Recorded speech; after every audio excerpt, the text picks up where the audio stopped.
Heute ist ein besonderes Paket angekommen, und zwar mein Hobonichi-Kassen.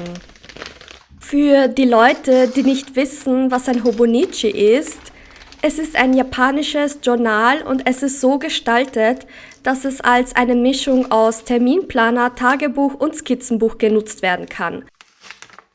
Ich habe mir schon letztes Jahr ein Hobonichi in der kleineren A6-Größe gekauft, aber ich war nicht so sehr zufrieden damit.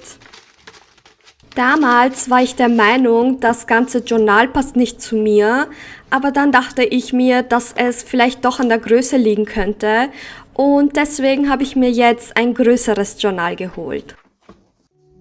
Ich werde das Journal eine Woche lang testen, um zu schauen, ob ich mit dem doch ziemlich dünnen Papier klarkomme, sozusagen eine Testwoche, und entscheide danach, ob ich es eben behalten werde.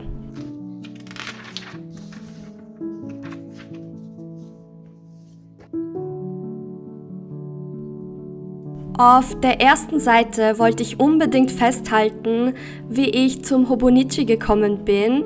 Und zwar habe ich eine Künstlerin auf YouTube entdeckt, die in ihrem Hobonichi gemalt hat.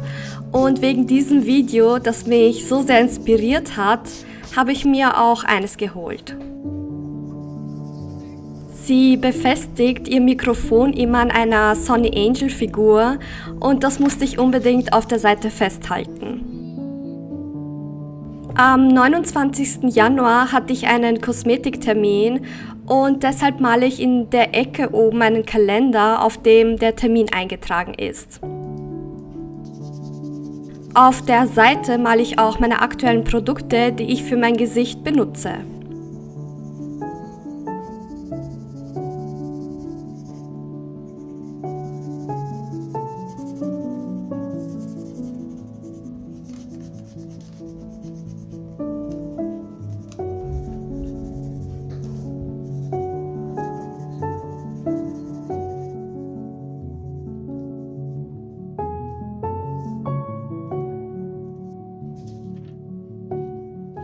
Ich wollte unbedingt noch ein paar Stifte ausprobieren und mir ein paar Kulis und Marker für das Journal holen.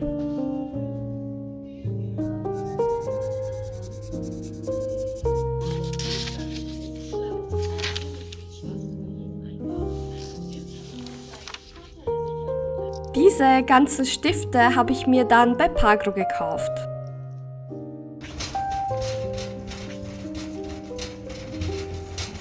Der nächste Laden war Bössner, dort gab es mehr Auswahl bei den Tombow-Markern, die ich auch getestet habe.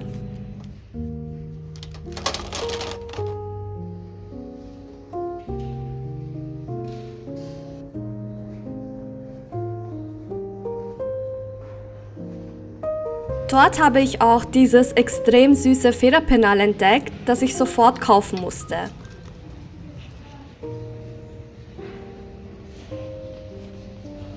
Mit den neuen Sachen ging es dann auch gleich weiter an mein Hobonichi. Ich wollte nämlich testen, wie es sein wird, wenn ich auf der Vorder- und Rückseite mit Kulis zeichne und mit Buntstiften sowie den Tombow-Markern male und wie stark es durchdrückt. Das ist nämlich ein sehr großes Kriterium für mich, ob ich das Hobonichi behalten werde.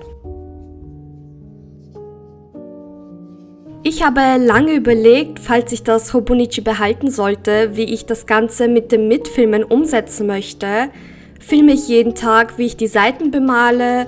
Poste ich jede Woche ein Video dazu oder nur einmal im Monat? Poste ich ein Video oder doch lieber nur Shorts?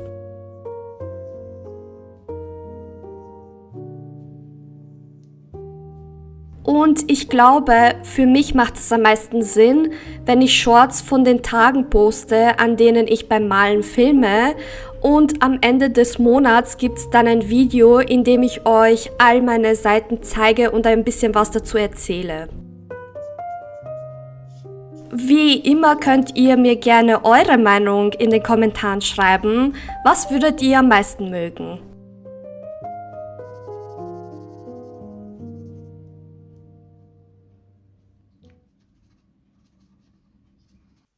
Da das Hobonichi jetzt offiziell bei mir bleibt, braucht es natürlich eine Hülle, damit es geschützt ist.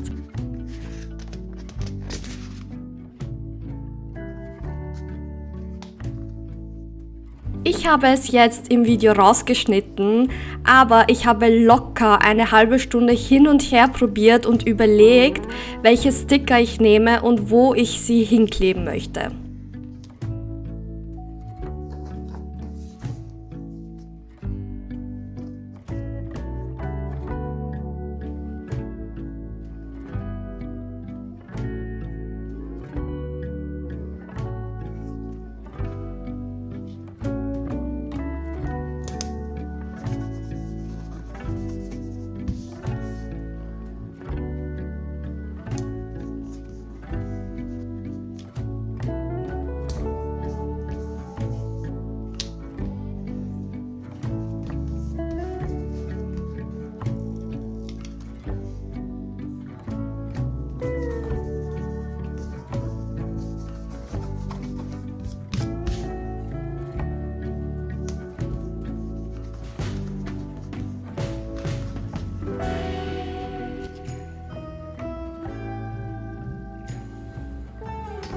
Ich habe jetzt eine durchsichtige Hülle als Cover und noch eine Buchhülle, die wie echtes Leder aussieht, zum Glück aber nicht eine echte ist.